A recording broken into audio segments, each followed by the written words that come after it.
Hey everyone, welcome to our podcast on transport phenomena. I am Kushal.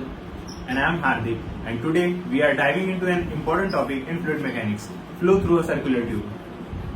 Sounds technical? Don't worry. We are going to break it down step by step, covering everything from theory to real world applications. Right. By the end of this episode, you'll understand how fluid moves through the pipe, how to calculate velocity and pressure drop, and why this is crucial in engineering fields like chemical processing and biomedical science. Think about the water flowing through pipelines, the fuel moving inside engine ejectors, or even the blood flowing in your veins. All of these involve flow through a circular tube. That's why understanding this topic is so important. We'll first go through the theoretical background and then we'll dive into the key derivations, discuss some real world challenges, and finally solve a few numerical problems to put this knowledge into the practice. Sounds exciting? So let's get started with the basics. What exactly is flow through a circular tube?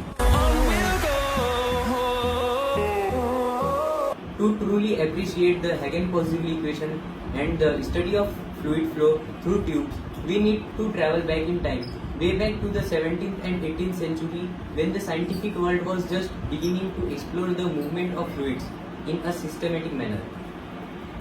Yes, before this, people had a general understanding of how water moves through the river or how liquid flows through the pipe, but they lacked the mathematical tool to describe it accurately, and there were no equations, no precise measurements, just observations.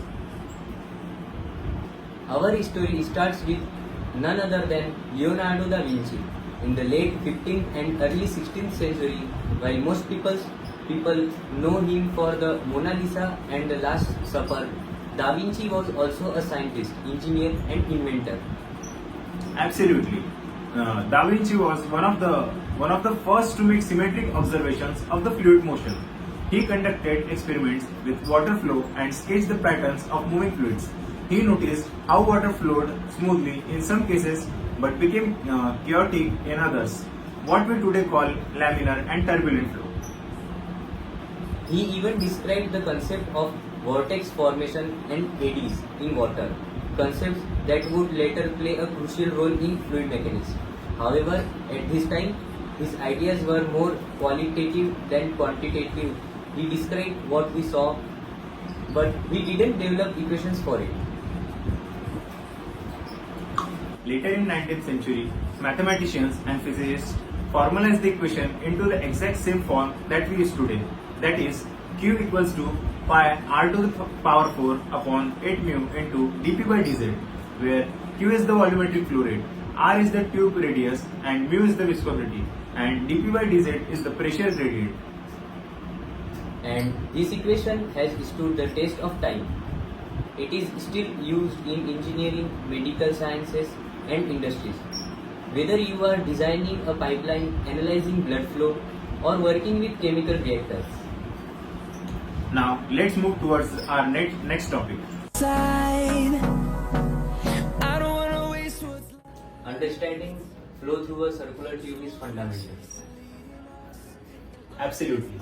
Our discussion will cover theoretical concepts, governing equations, and real-world applications. So Kushal, let's start with the basics. What happens when a fluid moves through a circular tube? Great question. The behavior of fluid flow depends on various factors, including velocity, viscosity, and the tube's diameter. We usually classify flow into two main categories, laminar flow and turbulent flow. Right. And the Reynolds number helps determine whether the flow is laminar or turbulent, correct? Yes. The Reynolds number is Re is given by Re is equals to rho Vd by mu, where rho is density, fluid density more precisely, V is velocity, D is pipe diameter, and mu is viscosity. And if Reynolds number is less than 2000, the flow is laminar, and if Reynolds number is greater than 4000, it's turbulent. Intermediate values indicate transition flow. In this episode, we will focus on laminar flow, where the velocity profile is parabolic and the fluid moves in the concentric layer. So let's get started. Now let's discuss the fundamental forces acting on the fluid in a circular tube. What forces are in play? Kushal? So, three main forces govern flow behavior. First is pressure force, which drives the fluid along the tube. Second is shear force due to viscosity, which resists motion due to internal friction. Third is inertial force, which accounts for momentum changes. For steady states, fully developed laminar flow, inertia is negligible, and we analyze the balance between pressure and viscous force. That leads us to the Navier-Stokes equation, the fundamental equation of the fluid mechanics. For asymmetric, steady, incompressible flow in a tube, the equation simplifies to mu into double derivative of Vz with respect to r plus 1 by r into mu derivative of Vz with respect to r equals to derivative of pressure in z direction, where Vz is the velocity along the pipe, r is the radial coordinate, and dp by dz is the pressure gradient along the tube. This is the second order differential equation. By integrating it twice and applying boundary conditions, which is no slip at the wall where v equals to 0 at r equals to capital R, and maximum velocity at the center line, which is dv by dr equals to 0 at r equals to 0, we get the parabolic velocity profile, which is Vz of r equals to 1 by 4 mu into dp by dz into r square minus capital R square minus small r square. That equation tells us that velocity is highest at the center of the tube and 0 at the walls. Now that we have the velocity profile, let's derive the volumetric flow rate Q. How do we approach this, Kushal? We integrate the velocity profile over the cross-sectional area, which is Q equals to integration of 2 pi r Vz of r into dr, and the limit is 0 to r. Substituting Vz of r, solving the integral and simplifying, we get the famous Hagen-Poiseuille equation, which is Q equals to pi into r to the power 4 upon 8 mu into dp by dz. This equation is incredibly useful because it shows how the flow rate depends on pipe radius, second, pressure gradient and viscosity. Notice that flow rate is proportional to 4th power of radius, meaning even a small increase in pipe diameter significantly boosts the flow. Exactly. This principle is used in designing efficient piping systems in industries. An important aspect of fluid flow is energy loss due to the friction. How do we calculate it? Using the Darcy-Weisbach equation, which is del P equals to F into L by D into rho V square by 2, where F is friction factor, L is pipe length, and D is diameter.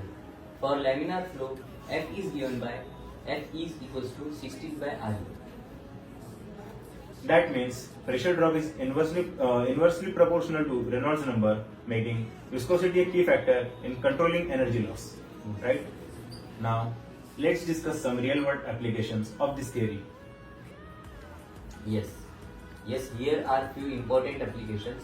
First is biomedical engineering, where the equation we discussed model blood flow in arteries, blood viscosity, vessel diameter, and pressure gradients determine circulation efficiency.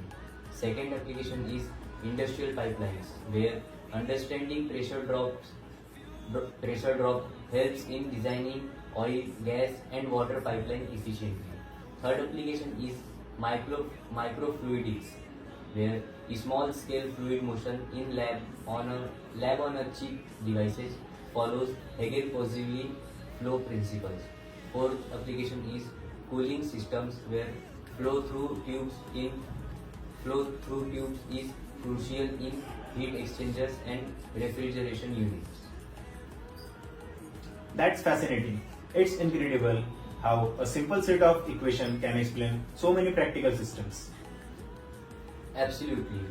Mastering these concepts allows engineers to optimize system for efficiency and cost effectiveness. Now, to summarize this, we covered the theory, derivations of some of the equations. Now, moving to the velocity profile. How does the velocity of a fluid change as we move from the center of the pipe to the walls? Great questions. In laminar flow, the velocity is maximum at the center and gradually decreases to zero at the pipe wall due to the no-slip condition. By solving the Navier-Stokes equation for study incompressible flow, we get the parabolic velocity profile, which is Vz equals to 1 by 4 mu into dp by dz into capital R square minus small r square. So the velocity follows a parabolic curve, meaning the fluid layer move in concentric circles, right? Exactly. The center of the pipe has the highest velocity while the wall experience zero velocity due to friction. Next up, let's calculate average velocity and maximum velocity. How do we define these? So maximum velocity, as we just discussed, is at the center and is given by Vmax, which is equals to minus 1 by 4 mu into dp by dz into r square. For average velocity, we take the total flux and divide it by the cross-sectional area, which is V average equals to 1 by 2 into Vmax. So the average velocity is always half of the maximum velocity in laminar flow. That's a neat relationship. Next question. How do we determine the drag force on the tube? So drag force comes from the shear stress exerted by the fluid on the tube walls. Using Newton's laws of viscosity, we calculate the shear stress at the wall as tau W equals to mu into dV by dr at R equals to capital R. Multiplying this by the inner surface area of the tube gives us the total drag force. So this force is essentially represent the resistance faced by the fluid due to the pipe walls. Now let's talk about the shell momentum balance method. Kushal, can you break it down? Sure. The shell momentum balance is a technique used to derive velocity profile systematically. The steps are: first, define a differential shell volume inside the pipe. Second, identify velocity components and the force acting. Third, write the momentum balance equation. Fourth, apply the no-slip boundary condition. Fifth, solve the resulting differential equations. So it's symmetric way to approach flow problems mathematically. That's really helpful. Boundary conditions are crucial for solving the flow problems. What are the different types? We mainly have three types. First is solid fluid interface, which is no slip condition, which is fluid stick to the wall. Second is liquid-liquid interface, modified no slip condition, which is different velocities depending on viscosity. Third is liquid gas interface, which is zero flux condition where no shear force at the surface. These conditions ensure accurate solutions when solving velocity distributions. That was a deep dive into flow through circular tube. We covered key questions like velocity profile, flux, drag force, and boundary conditions. Now let's solve some of the questions. Now let's move towards this problem, flow through circular tube. In this problem, the liquid flows downwards in circular pipe under the influence of a pressure difference and gravity. Considering the steady state laminar flow of a fluid of constant density rho and viscosity mu in a vertical tube of length L and radius r. So we have here to develop the equation for a flux flow profile, velocity profile, average velocity, maximum velocity, mass flow rate, drag force on the tube. So here you can see the diagram. In this diagram, this cylinder is the tube that we are assuming. It has length L and radius is r. We are assuming its coordinate at the top from where the flow starts. So the r coordinate is in this direction and z is towards the downwards. The flow of the fluid in a circular tube is encountered frequently in physics, chemistry, biology and engineering. The laminar flow of fluid is in circular tubes may be analyzed by means of momentum balance. The only new feature introduced here is the use of cylindrical coordinates, which are natural coordinates for describing the position of the pipe and its cross section. We consider then the steady state laminar flow of a fluid constant density rho and viscosity mu. In vertical tube of length L and radius R, the liquid flows downwards under the influence of pressure difference and gravity. The coordinate system is shown in this figure. We specify that the tube length is very large with respect to the tube radius. So here the ends effect which be unimportant through most of the tube, that is we can ignore the fact that at the tube entrance and exit the flow will not necessarily be parallel to the tube walls. We postulate that Vz equals to Vz is function of R, Vr equals to 0, V theta equals to 0, and P is function of Z. With this postulate, it may be seen that only non-vanishing components of tau are tau z, tau rz equals to tau zr equals to minus mu dou vz by dou r. We select our system a cylindrical cell of thickness delta r and length L, and we begin by listing various contribution to Z momentum balance. We are going to break down an important topic in fluid mechanics, the generalized method for shell moment balance. That's right, Hardik. This method is used to analyze fluid flow in systems like pipes, channels, and industrial applications. It helps engineers derive velocity profile and understand force acting in fluid systems. Exactly. So let's start with the first step, choosing the coordinate system. Kushal, why is this so important? Great question. The coordinate system we choose depends on the problem's geometry. For example, for flow between two parallel plates, we use Cartesian coordinates xyz, but for flow in a circular tube, we use cylindrical coordinates r, theta, and z. Makes sense. We also need to choose an origin that simplifies our calculation, usually at the point of symmetry. And now, what's the next step? Now we identify which velocity component is significant. For pipe flow, it's the axial velocity Vz, which changes with radial position r. For parallel plate flow, it's Vzy changing with height y. That's because under steady state condition, other velocity components are negligible. Okay, so now let's talk about the writing momentum balance. Momentum balance follows Newton's second law. Rate of momentum change equals to sum of forces. For an infinitesimally thin shell of thickness dr or dy, we account for first shell stress due to viscosity, second pressure force if applicable. And when we let the shell thickness approach zero, we get a differential equation for shear stress variation, which brings us to Newton's law of viscosity, right? Exactly. Newton's law states tau equals to minus mu dv by dr. Substituting this into our momentum balance equation gives us a differential equation for velocity.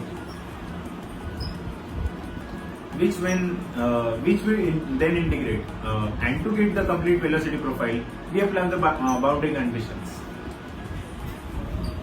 Right. The most common boundary conditions are first no slip condition, which is fluid at solid surface has zero velocity, and second symmetry condition, which is the velocity gradient is zero at the center line of pipe. Using this, we get velocity profiles like the parabolic profile for the laminar flow in the pipe. Once we have the velocity distribution, we can calculate maximum velocity, which is the highest velocity in the system, usually at the center. Second, average velocity, which is found by integrating the velocity profile over the cross section. And the third, wall shear stress, which is important for pipe design, lubrication and biomedical applications. That's why understanding momentum balance is key to designing pipelines, industrial flow systems, and even medical devices like blood flow monitors. We covered a lot today: coordinate selection, momentum balance, Newton's viscosity law, and solving for velocity profiles. Yes, whether you are designing a chemical reactor or an oil pipeline, these principles are fundamental. So now let's move towards our next topic. We'll go. Now the next topic is boundary conditions. These conditions determine how fluids interact with different surfaces, and they are crucial for solving fluid flow problems. Right, especially we will be talking about three types of boundary conditions. The first one, the no slip condition at the solid fluid interfaces. The second one, the modified no slip condition at the liquid liquid interfaces. The third one, the zero flux condition at the liquid gas interface. Each of these has its own significance. So let's get started. Alright, Kushal, let's start with the classic no slip condition. What does it mean? Great question. The no-slip condition states that when a fluid is in contact with a solid surface, its velocity at the interface is exactly the same as the solid's velocity. In the other words, the fluid sticks to the surface and does not slip past it. So, if a solid surface is stationary, the fluid is in contact with it. Will it have zero velocity? Exactly. This applies to many real-world scenarios. Think about the water flow through a pipe. The layer of water right next to the pipe wall is stationary, while the layers farther away move faster. This results in a velocity gradient, which is crucial for understanding viscous flow. Oh, so this explains why the velocity profile in a pipe has a parabolic shape in laminar flow. The water at the center moves fastest, and the water near the walls have zero velocity. Exactly. Another example is air moving over a car's surface. The air touching the car is at rest relative to the car, while the air farther away is moving. This is why engineers focus so much on reducing drag. That's a solid example. And I guess in turbulent, this no slip condition still holds, but the velocity gradient near the wall becomes much steeper. Yes, it's universal for viscous flow fluids. Whether in pipes, around airplane wings, or inside your bloodstream. Alright, now let's move to the modified no slip condition for liquid-liquid interface. What's difference here? Unlike a solid surface, a liquid-liquid interface is not rigid. That means fluid molecules don't just stick in place like they do at a solid wall. Instead, they usually some relative motion between the two fluids. So, does that mean the velocities at the interface are equal or not? Good question. It depends. If the two liquids have the same viscosity, they will have the same velocity at the interface. This is similar to the no-slip condition. But if the viscosities are different, then a shear stress balance determines the velocity distribution. That makes sense. Could you give an example for it? Sure. Think about oil and water in a pipeline. Oil is more viscous than water. So at the interface, there might be a small velocity slip because the force between them aren't as strong as in a solid liquid case. This results in a smooth transition rather than a perfect match in velocity. Okay, I see. And this is important in emulsion, right? Like in mayonnaise, where oil and water are mixed but still maintain some interfacial properties. Exactly. Another example is blood flow, where plasma and red blood cells have different viscosities. This modified no-slip condition helps determine how blood flow through vessels. That's pretty cool. So the key takeaway is that the liquid-liquid interface velocities are not necessarily equal, but the stress is continuous across the interface. Precisely, and Precisely, and that brings us to be the final boundary condition, the zero flux condition or liquid gas interface. Alright, the zero flux condition sounds interesting. So what does it mean? So in a liquid gas interface like water and air, something unique happens. While the no slip condition applies to the solid surface, gas molecules don't impose the same kind of force on the liquid. Instead, we apply the zero shear stress condition at the interface. Wait, does that mean the velocity at the surface isn't necessarily zero? Exactly. Unlike a solid wall, a gas-liquid interface allows for slippage, meaning that the liquid's velocity at the interface can be non-zero. However, the shear stress at the interface is approximately zero because gas molecules exert negligible force compared to a solid or another liquid. That makes sense. So where do we apply this in real life? One example is water in a lake or ocean. The wind can move the top layer of water, creating waves. Unlike a solid boundary, the air doesn't hold the water in place. It just pushes it, allowing movement. Oh, so in an open channel flow like a river, the fastest moving layer is at the top because there's no slip condition at the air-water interface. Exactly. Another example is in bubble formation. Inside a rising air bubble in water, there are almost no shear stress at the liquid gas boundary, so the gas inside can move freely, affecting the bubble's shape. That's really cool. So to summarize, at a solid-liquid interface, the no-slip condition holds the liquid-liquid interface. We use the modified no-slip condition, and at the liquid gas interface, we apply the zero flux condition, meaning zero shear stress. Exactly. Understanding these conditions helps engineers design better pipelines, ships, aircraft, and even medical devices.